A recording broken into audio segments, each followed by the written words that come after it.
সোনাইয়ের এই আনন্দটা কয়েক ঘন্টার মধ্যেই কান্নায় পরিণত হতে চলেছে। সে যাবে প্রথম স্কুল যাওয়ার প্রথম দিনের অনুভূতিটা নিয়েই আজকের এই ছোট্ট ভিডিওটা। স্কুল যখন যাচ্ছিল, সকাল 7টায় ওদের স্কুল শুরু হয়। তখন ছেলে যত না কাঁদছিল, তার থেকে বেশি কাঁদছিল ছেলের মা। ছেলেকে সামলাবো কি নিজেকে সামলাবো, সেই মুহূর্তে আর ভিডিও ক্লিপ নিতে পারিনি। আর তোমরা জানো, আমার বরের এইসবে কোনো ইন্টারেস্ট নেই। সে কোনো দিন আমার ক্যামেরা ধরে দেয় না বললেই চলে। তো সেই কারণে আর তোমাদের সাথে সেই মুহূর্তটা শেয়ার করা হয়নি। তবে খুবই কষ্টের ছিল। প্রথমবার ছেলেকে নিজের থেকে আলাদা, অজানা কোনো একটা মহলে রেখে এসছিলাম 2 ঘন্টার জন্য।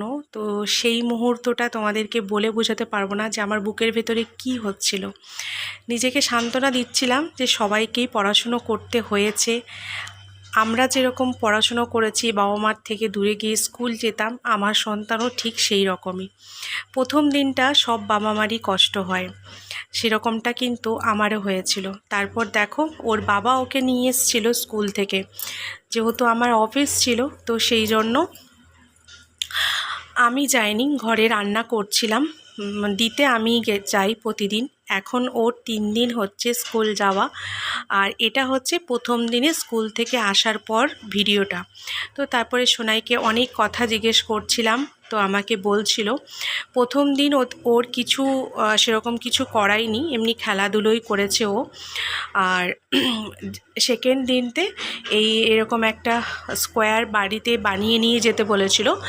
আর স্কুলে ও একটা ইয়েলো কালারের ত্রিভুজ এঁকেছিল। তো সেটাই আমি ওকে করাচ্ছিলাম, কেন কি এখন ছেলে বড় হচ্ছে, স্কুল যাচ্ছে, তো টুকটাক হোমওয়ার্ক দেবে। এইটা দেখো, এই যে এইটা ও স্কুলে করে এসছে, আর তারপরে এটা করতে দিয়েছিল বাড়িতে, তো সেটাই করিয়ে দিলাম। তার কারণ হচ্ছে আজকে আমরা যাব একটু একটা পার্টিতে। তো সে কারণে তাড়াতাড়ি করে সোনাইকে এটা করিয়ে দিয়ে, সোনাইয়ের বাবা যাবে না। সোনাইয়ের বাবা বলছে গরমে আমার ভালো লাগছে না শরীরটা, তো আমি যাব না, তো আমরাই যাব, পিসিরা যাবে। তো চলো তাড়াতাড়ি তাহলে রেডি হয়ে চলে এসেছি এখন পার্টিতে। আর এই যে আমার পিসি ঢুকছে, আর এটা ছিল ওই হলটা যেখানে সুন্দর করে সাজানো হয়েছিল। আর আমি এই ব্ল্যাক কালারের ড্রেসটা পরেছিলাম, যেটা কিনা দার্জিলিং যাওয়ার সময় কিনেছিলাম।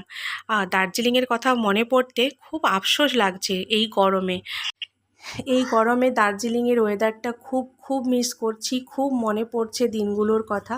যাই হোক, খুবই ভালো লেগেছে জায়গাটা। তো তোমরা সবাই তোমাদের ছোট্ট সোনাইকে আশীর্বাদ করো, যেন জীবনে অনেক বড় হতে